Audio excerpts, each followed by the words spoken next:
함께 기도해 주시면 감사하겠습니다. 주 세 번 크게 부르시고 통성으로 기도합니다. 아버지 하나님 감사합니다. 3월 첫 주 성찬의 귀한 은혜 앞에 나오게 하시오니 아버지 하나님이시여 예비하신 귀한 은혜와 하늘의 모든 신령한 복으로 우리 가운데 충만케 하여 주시옵소서. 주의 치료하심이 많은 시간이요 주의 회복케 하심과 구원의 능력이 역사하시는 시간인 줄 믿사오니 한 사람도 남김없이 살아계신 주님과 주의 놀라운 구원의 역사를 체험하며 영접하게 하여 주시옵소서. 믿음으로 받아 누리는 자들 되게 하시고 또한 아버지 하나님의 은혜를 나눠주는 자들 되기 원하오니 넘치도록 채워 주시옵소서. 아버지 하나님 이 새봄에 다시 한번 주를 악망하며 주의 이름을 부르는 자들에게 주께서 새 힘을 부어주실 줄 믿사오니 아버지 특별히 우리의 자녀들과 아버지 하나님 우리의 청장년들 아버지 우리 다음 세대들에게 하늘의 능력을 더하여 주시옵소서. 아멘. 아버지 새 소망과 기쁨으로 일어서게 하시고 아멘. 아버지 하나님의 생명의 능력으로 아버지 모든 묶어놓는 것들을 다 깨뜨리며 힘차게 일어서는 우리의 자녀들이 되게 하여 주시옵소서. 아멘. 아버지 하나님 기도하오니 오늘 이 시간 또한 주의 은혜 앞에 섭니다. 우리의 모든 죄악과 우리의 부족한 것들을 주께서 아시오니 주의 긍휼하심을 입게 하시며 주의 자비하심 가운데 용서받는 귀한 시간이 되게 하여 주시옵소서. 아멘. 이 시간 또한 말씀을 통하여 주 앞에 더 가까이 가길 원합니다. 성령님 역사하여 주옵소서. 아멘. 감사드리며 예수님 이름으로 축복하며 기도하옵나이다. 아멘. 3절 기간입니다. 여러분들 그리고 또 오늘은 성찬의 귀한 은혜 앞에 있죠. 그래서 오늘 이 예배에는 우리가 다시 한번 복음에 대해서 귀를 기울여야 될 필요가 있습니다. 아마 제일 기본이 되는 대로 돌아가야 할 겁니다. 그래서 고린도전서 1장 18절부터 25절까지의 본문을 우리가 같이 읽은 겁니다. 고린도전서 1장 앞에 특별히 고린도전서 전체가 그렇지만 특별히 1장 2장에 걸쳐서요 사도 바울이 고린도 교회에게 복음을 다시 한번 확인시킵니다. 왜냐하면 고린도 교회에 여러 가지 문제가 많았습니다. 고린도 교회는 화려했던 동네예요. 고린도라는 곳이 눈에 띄는 것들이 많고 마음을 빼앗아가는 것들이 많고 부유하고 정신없는 곳이 고린도 교회입니다. 아마 우리가 사는 삶의 현실과 가장 비슷한 곳이 아마 신약시대에는 고린도가 아니었을까 싶을 만큼 여러 가지 화려한 것들 그리고 사람들의 마음을 빼앗는 것들이 많아요. 그 고린도 교회 그리고 그 고린도 교회 성도들에게 다시 한번 복음을 확인시킵니다. 여러분들이 오늘 본문을 읽었지만 여기 멸망하는 자들 그리고 구원을 얻은 사람들 분명하게 구분을 하고는 있어요. 하지만 이건 조금 과장한 겁니다. 교회 바깥에 멸망하는 사람들에 대해서는 이야기할 필요가 없어요. 사실은 교회 안에 있는 사람들 가운데도 구원을 얻은 사람들답지 못하게 또 믿음의 사람들답지 못하게 멸망하는 사람들처럼 세상에 지혜 있는 사람들처럼 사는 사람들이 있기 때문에 사실은 이 말씀을 전하는 겁니다. 오늘 우리가 다시 한번 복음에 대해서 귀를 기울이려고 합니다. 오늘 본문은 복음에 대해서 이렇게 설명해요. 십자가의 도라는 말 한마디로 설명합니다. 18절에 있어요. 십자가의 도입니다. 십자가의 도의 내용은 23절에서 조금 더 분명하게 얘기가 돼요. 십자가에 못 박힌 그리스도예요. 십자가의 도, 십자가가 알려주는 진리는 한마디 말로는 뭐라고요? 십자가에 못 박힌 그리스도라는 어쩌면 그 진리입니다. 십자가에 못 박힌 그리스도라는 말, 이 말이요 사람들을 어렵게 합니다. 이건 교회 바깥에 있는 사람들을 어렵게 할 뿐만 아니라 교회 안에 있는 사람들, 구원을 이루어가는 그 사람들에게도 어려움을 가져다 주죠. 이 얘기가 밖에 있는 사람들이 아니라 안에 있는 사람들이 들어야 된다는 것은 어떻게 알 수 있냐면요 18절에 보시면 이렇게 되어 있습니다. 십자가의 도가 멸망하는 자들에게는 미련한 거예요. 하지만 구원을 얻는 우리에게는 하나님의 능력이라 이렇게 되어 있습니다. 여기 성경을 번역하면서요 번역하시는 분들이 힌트를 하나 넣어놨어요. 구원을 얻은 우리에게는 이라고 안 하고 구원을 얻는 우리에게라고 해놨습니다. 뉘앙스가 조금 달라요. 이건 뭘 표현하려고 그러시는 거냐면요 구원을 얻은 우리 그러면 뭔가 구원을 얻은 게 완결된 것처럼 보입니다. 하지만 구원을 얻는 우리 그러면 이 구원을 얻는 일이요 진행되고 있다는 뉘앙스가 차이가 나요. 그 뉘앙스가 사실 맞습니다. 여기 있는 말 구원을 이미 얻은이 아니라요 여기 있는 말씀은 구원을 얻고 있는 우리예요. 당연히 앞에 있는 멸망하는 자들도요 그냥 멸망이 다 끝난 게 아니고요 멸망해 가고 있는 그들입니다. 멸망해 가고 있는 사람들, 구원을 얻어가고 있는 사람들, 그렇게 둘로 나누는 거죠.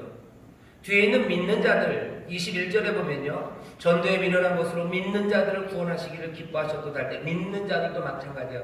계속해서 믿어 가고 있는 자들, 점점 더 신실해져 가고 있는 사람들, 이런 의미입니다. 그렇다면 오늘 이 말씀은요, 구원을 얻어가고 있는 우리에게 주시는 말씀이에요. 잘 들어봐라 하는 거죠. 멸망하고 있는 사람들처럼 너희들이 살고 있는지, 구원을 얻어가고 있는 사람들처럼 살고 있는지, 도대체 너희들은 십자가의 도, 십자가에 못 박힌 그리스도에 대해서 도대체 어떻게 생각하는지 다시 한번 복음의 기본으로 우리를 돌아가게 합니다. 십자가에 못 박힌 그리스도라는 그 십자가의 도라는 건요, 여기 18절에 있는 것처럼 미련한 것처럼 보입니다. 미련한 것처럼 보여요. 말이 안 돼요. 어리석은 이야기처럼 보입니다. 왜냐하면 뒤에 있는 그리스도라는 말은 구원자라는 말입니다. 세상을 몽땅 다 구원하시는 거예요. 그분에게 구원이 있어요. 그리스도, 그분을 따라가야 된대요. 그런데 그 그리스도는 어떤 그리스도냐면 십자가에 못 박힌 그리스도랍니다. 이건 말이 안 돼요. 십자가에 못 박혔다는 건 재미로 못 박힌 거 아닙니다. 영웅적인 행동 아닙니다. 십자가에 못 박혔다는 게 표현하는 건 뭐냐면 어리석음이에요. 이 사람은 참 어설픈 사람이라는 겁니다. 어설프고 어리석은 사람이에요. 지혜로웠다면 십자가에 못 박히는 그 자리로 가지 않았을 겁니다. 지혜로웠다면 이렇게 되지 않았을 거예요. 정말 지혜로웠다면 십자가로 가는 길, 그 길이 앞에 있었어도 그것들을 해치고 나와서 승리했었을 겁니다. 하지만 어리석고 어리숙하기 때문에 십자가, 그 못 박히는 그 자리까지 간 거죠. 그리스도는 지금 여기 십자가에 못 박혔답니다. 십자가에 못 박히니까 그리스도래요. 이렇게 어리숙한 이가 세상을 구원한답니다. 십자가에 못 박혔다는 건 어리숙하다는 것만 뜻하지 않아요. 힘없고 약하다는 것을 뜻합니다. 능력이 없으니까 십자가에 달린 거예요. 힘없고 백 없으니까 십자가에 달린 거예요. 가장 처참하고 비참한 자리에 가는 것, 가장 낮은 사람이 가는 겁니다. 아무 연줄도 없는 사람이에요. 하다못해 집이라도 팔아서, 뭐라도 팔아서 뭐라도 어떻게 좀 뇌물이라도 바쳤으면 여기 십자가형이라도 면할 수 있어요. 죽어도 이렇게 안 죽을 수 있습니다. 다른 방식으로 얼마든지 죽을 수 있어요. 채찍 치는 사람, 그 사람에게라도 돈을 줘서 그냥 조금만 더 세게 때려서 십자가로 가지 않게 해주세요. 아마 사람들은 그런 일들을 했었을 겁니다. 하지만 그만큼의 커넥션도 없어요. 힘없고 약하고 어리숙한 사람, 이 사람이 그리스도라고 말하는 겁니다. 십자가에 못 박힌 그리스도, 이건 말이 안 돼요. 바보 같은 사람이 그리스도라는 거예요. 힘없는 사람이 그리스도라는 거예요. 이 사람이 세상을 구한다고요? 예수님께서 십자가에 달려 돌아가실 때 그 십자가 아래서 했던 병정들의 말이 딱 이 말입니다. 자기도 구원하지 못하는 자, 누굴 구원한다고? 너도 구원 못해서 십자가에 달렸는데, 그렇게 바보 같고 그렇게 어리숙하고 힘없어서 네가 달렸는데 네가 누구를 구원한 자? 사람들이 묻는 거예요. 오늘 본문의 말씀이 그 얘기입니다. 멸망하는 자에게 미련한 거예요. 말이 안 되는 거예요. 십자가에 못 박힌 그리스도라는 말, 그 말은 모순입니다. 이건 어리석어요. 어리석을 뿐만 아니라 이건 바보 같은 일입니다. 게다가 이 그리스도를 따르라고요? 이게 말이 됩니까? 이건 꺼리끼는 일이 됩니다. 여기 뒤에 나오죠. 십자가에 못 박힌 그리스도, 이것들을 전한답니다. 우리는 십자가에 못 박힌 그리스도를 전하니 23절입니다. 유대인에게는 거리끼는 것이요 이방인에게는 미련한 거예요. 미련할 뿐만 아니라 거리낍니다. 넘어지게 하는 거예요. 거리끼게 한다는 말은요, 여기 헬라어로 스칸달론이라는 말입니다. 요즘 우리가 아는 스캔들이라는 말이 여기서 나왔어요. 스캔들 추문이죠. 추문입니다. 구역질 나는 말이에요. 혐오스러운 말이에요. 불쾌하게 하는 것이에요. 넘어지게 하는 장애물입니다. 덫이에요. 이 그리스도를 따르라고, 이거는 불쾌한 겁니다. 그 길을 따라간다고 너무 불쾌해요. 도대체 말도 안 되는 소리 하지 말라는 거예요. 십자가라는 건 복음의 중심에 분명히 있습니다. 십자가의 도라고 얘기해요. 십자가에 못 박힌 그리스도 우리는 압니다. 그런데 다시 한번 생각해보라는 거죠. 이게 생각해보면 굉장히 미련한 거다. 이거 굉장히 스캔들스러운 거예요. 이거 불쾌한 일입니다. 아무것도 아니고 힘없고 능력도 없고 어리석고 지혜롭지도 못한 일을 우리가 따라야 합니까? 사람들은 그래서 십자가에도 그것들을 무시하는 거예요. 십자가라는 건 사형의 도구입니다. 사용하는 데서도 가장 잔인하게 죽이는 사형의 틀이 십자가예요. 요즘식으로 말하면 우리나라에서 사형이 이제 집행된 지가 꽤나 오래됐습니다. 그래서 사형의 틀이 별로 없죠. 그거 본 적이 별로 없습니다. 영화에서 보면 가끔 교수형, 목을 매달아서 죽이는 일이 나와요. 뭐 외국 영화를 보면 전기 의자에 앉혀서 전기 쇼크로 아니면 약물을 주입해서 사람들을 죽입니다. 아니 더 옛날에는 단두대였어요.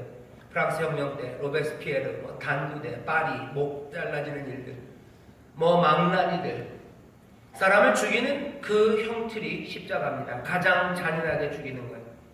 중국에서 보면 중국 사람들이 좀 잔인하게 사람들을 많이 죽이죠. 그 얘기를 할 필요는 없어요. 하지만 죽이는 모습들 생각하기도 싫은 겁니다. 사람들은 그런데 그걸 교회, 이 거룩한 곳, 우리 교회도 저기 십자가가 달려있죠. 저기에 걸려있는 거예요. 교회에 무슨 웃는 얼굴이 걸려있으면 좋겠어요. 뭐 노란색에 이렇게 스마일하고 있는 거 그죠? 웃어라 웃어라. 엄정한가요? 스마일하게 뭐 이런 거 그런 거 붙여놓고 뭐가 사람들 마음을 따뜻하게 할 만한 거 그런 거 걸어놨으면 좋겠는데 교회마다 뭘 걸어놔요? 십자가를 걸어놓습니다. 세상의 가치를 붙잡는 사람들에게 십자가는 어리석은 것이고 그리고 십자가의 도는 사람들을 토하게 만들 만큼 혐오스러운 겁니다.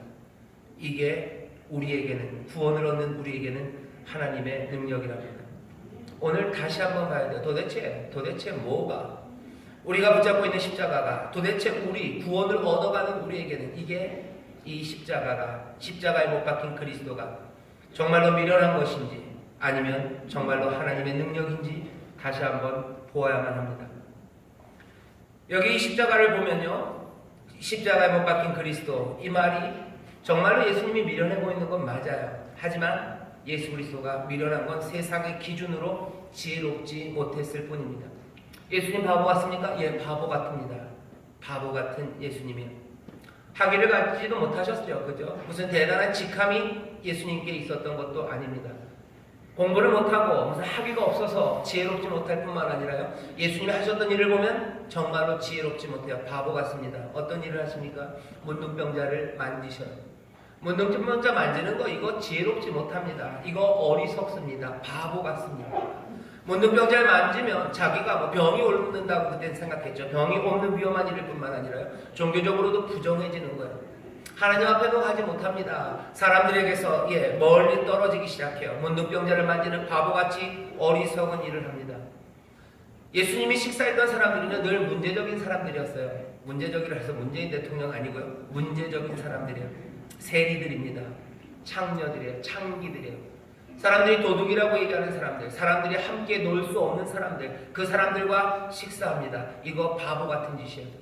지혜로운 사람은 그 사람들과 식사하면 안 됩니다. 밥을 먹더라도 안 보이는 데서 먹어야 돼요. 하지만 모두가 다 보는 그 앞에서 세리와 창기들 그리고 세상의 죄인이라고 하는 그 사람들과 함께 식사를 하셔요. 위험해요. 아무 영양가 없습니다.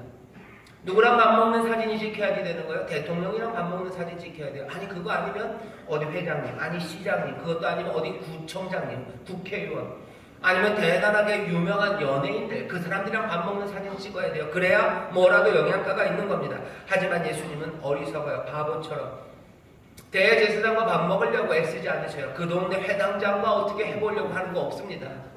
예수님은 누구예요? 아주 문제적인 사람들, 그 사람들과 식사하셔요. 예수님은 누구를 환영하십니까? 아이들 환영합니다. 아이들 환영하는 거 어리석어요. 아이들 환영하면 어떻게 됩니까? 귀찮아지죠. 아이들을 환영하고 아이들과 함께 시간을 보냅니다. 아무 영향가 없어요. 시간을 보내려면 뭔가 똑똑한 사람들 그리고 뭔가 영향력 있는 사람들, 그 사람들과 시간을 보내고 그 사람들을 환영해야죠. 하지만 예수님은 아이들을 환영하고 그들과 시간을 보내셔요.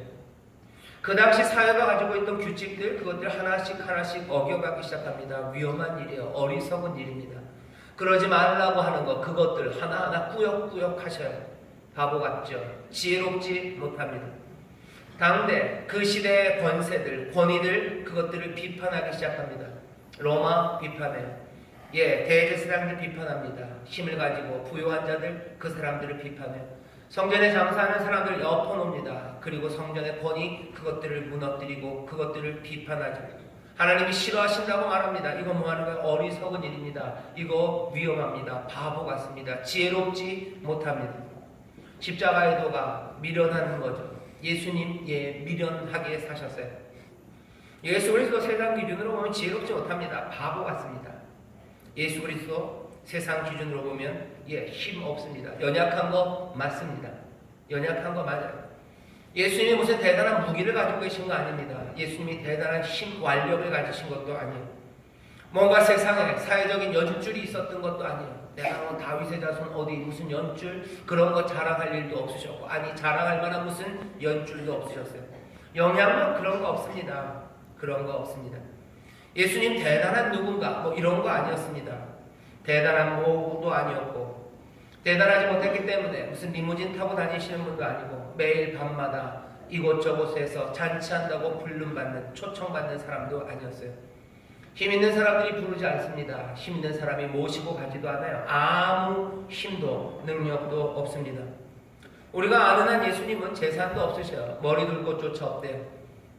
여우도 굴이 있고, 뭐 다 짐승들도 자기 거처가 있지만 나는 그런 거 없다고 말씀하십니다. 가진 것도 없으시고 힘도 없으셔요. 세상의 기준으로 보면 약합니다. 지혜롭지도 못하고 약하신 분이 예수 그리스도예요. 하지만 예수 그리스도, 십자가의 도, 십자가에 못 박힌 그리스도, 도대체 그 그리스도가 행하신 일이 뭔지 우리는 압니다.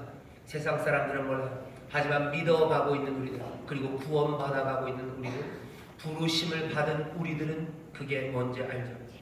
이 예수 그리스도, 세상의 기준으로 지혜롭지도 못하고 세상의 기준으로 강하지도 못하신 이분을 통해서 하나님의 뜻, 그리고 하나님의 목적은 이루어지는 거죠. 세상의 지혜로 이루어지지 않았습니다. 세상의 권력으로 이루어지지 않았습니다. 이 어리석음으로, 이 연약함으로 하나님의 구원과 하나님의 뜻은 이루어져요. 예수 그리스도께서 십자가를 지시는 그 일이 뭐예요? 지혜롭지 못한 일 맞습니다. 힘 없어서 한 것 맞습니다. 하지만 적어도 우리는 압니다. 우리는 그것이 하나님의 선하시고 그리고 거룩하시고 위대한 뜻을 이루시는 하나님의 구원의 역사임을 우리는 아는 사람들입니다. 누가 부르심을 받은 사람들은 이것들을 분명히 봐야 돼요. 그냥 내가 구원받았다고 끝이 아니라 부르심을 받은 자들에게는 이것이 뭐가 된대요? 그냥 고개를 끄덕이는 것이 아니라 이것이 지혜요, 이것이 능력입니다. 왜 그렇습니까? 도대체 오늘 설교의 제목이 부르심을 받은 자들이기에, 부르심을 받은 자들은 누군지 오늘 고린도전서를 보면 좀 알아요. 앞에 1절, 2절에 보면요, 누군지를 콕 집어서 얘기합니다. 1절에 보면 이렇게 돼 있어요. 하나님의 뜻을 따라 그리스도 예수의 사도로 부르심을 입은 바울과 및 형제 소스데네. 바울과 소스데네 부르심을 받았대요. 예수의 사도로 부르심을 받았대요. 2절에 보면 고린도에 있는 하나님의 교회 곧 그리스도 예수 안에서 거룩하여지고 성도라 부르심을 입은 자들이라고 되어 있어요. 부르심을 받은 사람들 누굽니까? 바울, 자기가 부르심을 받은 사람이에요. 고린도 교회 거기 있는 사람들, 부르심을 받은 사람들입니다. 당연히 누구예요? 여기 있는 저와 여러분입니다. 우리 부르심을 받은 자들. 그런데 이 부르심을 받은 사람들은요, 18절에 아까도 설명드렸어요. 구원을 얻어가는 우리, 21절에 믿어가는 우리들입니다. 구원받고 있고 구원되고 있고 점점점 믿어가고 있고 진행되어 가고 있는 우리입니다. 이 우리는 지금 이 그리스도의 십자가의 도, 십자가에 못 박힌 그리스도를 도대체 지혜와 그리고 하나님의 능력으로 보고 있는지 확인하라는 겁니다. 오늘 우리에게 주시는 거예요. 교회 앉아있는 너희들, 우리들, 저와 여러분, 십자가의 도가, 십자가에 못 박힌 그리스도가 하나님의 지혜 그리고 하나님의 능력으로 보이냐는 거죠. 말씀은 이렇게 얘기합니다. 적어도 부르심을 받은 자들에게는 이것이 하나님의 지혜고, 부르심을 받은 자들에게는 이것이 하나님의 능력이에요. 도대체 부르심이 뭐였길래 그렇습니까? 우리를 부르신 것 맞아요. 도대체 그럼 우리를 어떻게 부르셨길래? 부르심 받은 사람이라는 건 도대체 뭐길래? 그 십자가의 도가, 십자가에 못 박힌 그리스도가 하나님의 지혜와 하나님의 능력이라고 믿느냐는 거죠. 부르심에 대해서 여러분들 아십니다. 하나님이 부르셔요. 하나님이 백성들을 부르십니다. 이스라엘을 부르셨어요. 아무것도 아니었던 자들을 부르십니다. 아브라함을 부르셔요. 하나님이 부르시죠. 왜 부르십니까? 하나님이 부르셔서 그냥 끝난 거예요? 한번 이름 부르고 끝인 거예요? 그냥 심심해서 부르셨어요? 그냥 예소라 하고 할아버지가 부르시면 그냥 대답 한번 네 하면 끝나는 그런 부르심입니까? 아니, 그렇지 않습니다. 성경에 나오는 부르심은요, 그냥 심심해서 부르시는 거 아니에요. 부르심은 특별합니다. 부르심은 다른 삶으로 부르시는 거예요. 이스라엘을 부르셔요. 아브라함을 부르실 때문에 너 내가 지목한 그곳으로 가라 하는 거예요. 세상에서 살아가는 방식 말고 너는 내 명령 따라, 내 약속 따라 살아가는 새로운 삶을 살아가는 거예요. 사람들은 아비 집에서 살았어요. 친척에게 살았어요. 본토에서 삽니다. 하지만 이제 아브라함에게는 다른 방식으로 살라는 거예요. 약속 따라 살아가는 삶, 그 삶으로 부르시는 거죠. 그리고서는 그 삶을 통해서 세상 모든 사람들에게 구원을 전하시려는 하나님의 귀한 뜻이 거기 있습니다. 하나님이 이스라엘을 부르셔요. 그리고 계명을 주시죠. 계명 따라 살랍니다. 10계명 주셔요. 너희들이 계명 따라 살아라. 그래서 어떡하라고? 이 뒤틀린 세상, 이 죄로 말미암아 어두워져 버린 이 세상에서 도대체 소망이 어디에 있는지, 그리고 이 회복의 길이 어디에 있는지 다시 한번 여호와 하나님께로 나와서 하나님의 은혜, 하나님이 주시는 생명, 그것들을 모두가 누리도록 누구를? 이스라엘을 부르신 겁니다.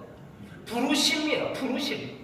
다시 한번 여러분이 꼭 기억하십시오. 하나님이 심심해서 우리를 부르신 거 아니에요. 아무 목적 없이 부르지 않습니다. 하나님이 어떤 분이신데 아무 목적 없이 부르십니다. 헛되이 부르시지 않아요. 하나님이 백성을 부르셔요. 하나님만 부르시는 거 아니에요. 예수님도 부르시죠. 예수님이 제자들을 부르셨습니다. 여러분들 기억하실 거예요. 베드로를 부르셔요. 야고보를 부르셔요. 요한을 부르셔요. 안드레를 부르셔요. 부르시는데 그냥 괜히 심심해서 놀자고, 야 누구야 놀자, 오늘 뭐 휴일이니까 놀자고 부르시는 겁니까? 아닙니다. 그 부르심은 특별해요. 복음서를 보면 예수님께서 제자들 부르실 때요, 보통 뭐 다는 아니지만 하는 예수님도 밤새 기도하셔요. 그리고 나서 부르십니다. 부르시는 부르심은 이건 숭고한 부르심입니다. 제자들을 부르셔서 어떻게 하셔요? 너희들 내 말씀 따라, 내가 너에게 전한 말 따라, 내가 너에게 가르친 거 그것 따라 살라고, 다르게 살라고 부르시는 거예요.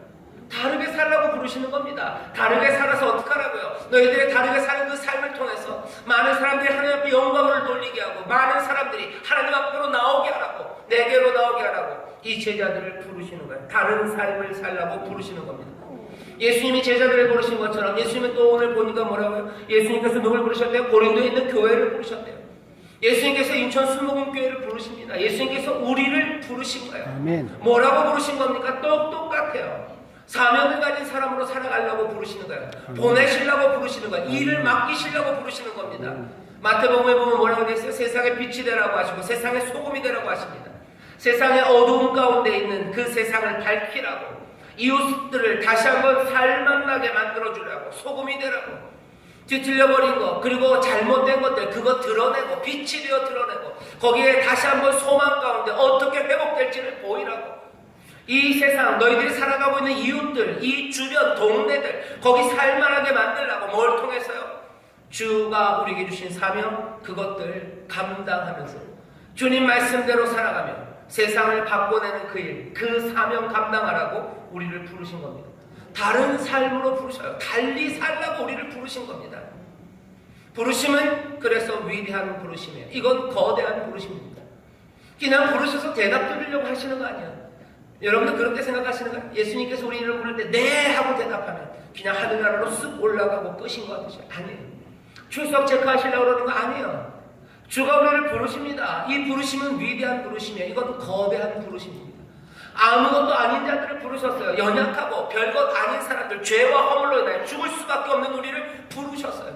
먼지와 같은 우리를 부르셨어요. 뭘로? 위대하고 거대한 부르심으로 부르신 겁니다. 이 거대한 부르심은요, 기억하십시오. 이건 거슬러 올라가는 부르심입니다. 왜? 세상에서 달리 살라는 부르심이기 때문에. 이 부르심은 위대하다는 형용사로만 적용되지 않습니다. 이 부르심은 목적이 분명해요. 방향이 분명한데 그 방향은 세상에 흘러가는 것과는 전혀 다른 방향으로 우리를 부르시는 겁니다. 거슬러 올라가라는 부르심이에요. 더 쉽게 말하면 다른 종류의 삶, 세상과는 달리 살라는 그런 부르심입니다. 우리가 다시 살아가기 시작할 때, 그 부르심에 합당하게 살아가기 시작할 때 세상은 이제 보게 될 겁니다. 자기들이 살아가는 그 모습이 심각하게 잘못되어 있다는 거, 그거 깨닫게 될 거예요. 깨닫게 되면서 마음에 찔림을 받고요. 다시 한번 생명 그리고 그 진리 앞으로 돌아오게 될 겁니다. 하나님은 그래서 우리를 부르신 거예요. 너희들 이 땅에서 달리 살아라. 이 땅에서 달리 살고 달리 말하고, 이 땅에서 다른 기쁨의 소식들을 전하라고 얘기합니다. 하늘의 소식들을 전하라고, 생명의 소식들을 전하라고, 삶으로, 그리고 순종하며 걸어가며 이 부르심을 이루어내라고 우리를 부르셨습니다. 이 삶이 오늘 고린도전서에 이미 선포되고 있어요. 고린도라는 이 화려무쌍한 도시, 그 도시에 사는 사람들, 그 교회에게 너희의 부르심을 생각해 보라는 거죠. 오늘 우리에게도 마찬가지입니다. 우리의 부르심을 생각해 보세요. 우리가 여기 아까 말씀드린 구원, 예, 우리 구원받아 가는 사람이에요. 우리 믿는 사람 맞습니다. 그런데 또 동시에 뭐라고 되어 있어요? 여기 본문에 보면 24절, 오직 부르심을 입은 자들이에요. 우리는 부르심을 입었어요. 주가 우리를 부르셨습니다. 주가 우리를 부르셨어요. 이 얘기 모르셨으면 여러분도 오늘 들으셔요. 부르십니다. 우리를 구원하시고 우리로 하여금 하나님의 자녀되게 하신 그분, 우리를 부르시는 주님이셔요. 부르심 받은 사람들이 우리들입니다. 그냥 여기 우리가 살아가는 거 아니에요. 그냥 여기 있는 거 아닙니다. 우리는 부르심 받았어요. 인천이라는 곳에 21세기에 우리는 여기 부르심 받았습니다. 여기 하나님의 말씀이 주어져요. 지금 살고 있는 우리에게 하나님의 지혜가, 그리고 달리 살아가는 그 길이 보입니다. 자, 이런 부르심을 입은 자들에게 그리스도, 십자가에 달리신 그리스도, 십자가에 못 박힌 그리스도, 십자가의 도는 하나님의 지혜와 하나님의 능력이 됩니다. 왜? 부르심을 받은 사람들은 달리 살기 때문에 그래요. 달리 삽니다. 어떻게 달리 살아요?